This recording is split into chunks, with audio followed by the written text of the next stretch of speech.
I know you are a very big company. Yeah. You have employed a lot of upcoming photographers. You have created opportunities for them. So what are some of the challenges in unapatana za kama employer of many photographers? Employing many photographers, first of all, ni kitu mzuri.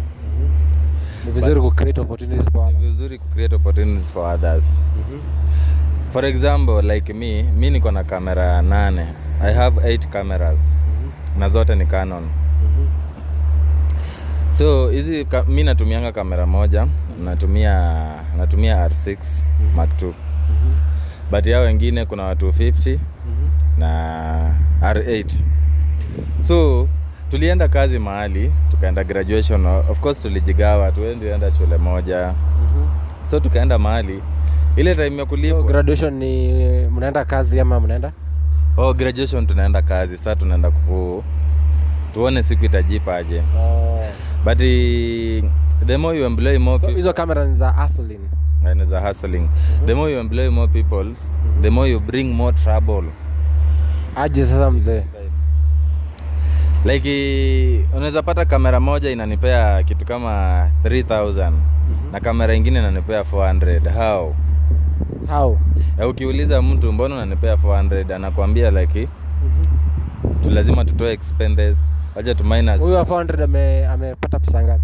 Tumaina kitu kama 5k ananiambia, so unaona niliandaa nilitumia 1000 kwenda kurudi, nikatumia 2000 kulala, nikatumia 1000. Hiyo ni 3000. Kukula nikakula 1000. So anakuambia amebaki na 1000. Hiyo 1000 anakuambia acha nikutumie punch, na mimi punch inalinda kwa nyumba. Unapata kamera zifanyi kazi, like hakuna any profit unapata kwa hizo kamera.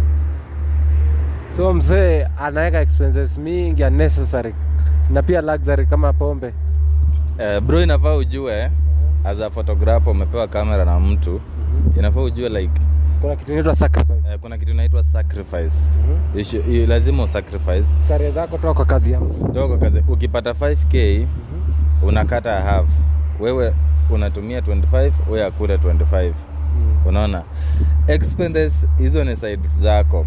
Juu tuseme for example kama ungeitiwa kazi kutoka hapa hadi Westland.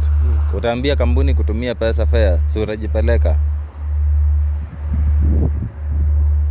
Anaweza kutumia fare. Tuseme yani tunasema for example unataka kazi, like unataka kazi. Unaambiwa kuna kazi mahali, kuja tu saa hizi. Tena utaanza kuitisha fare.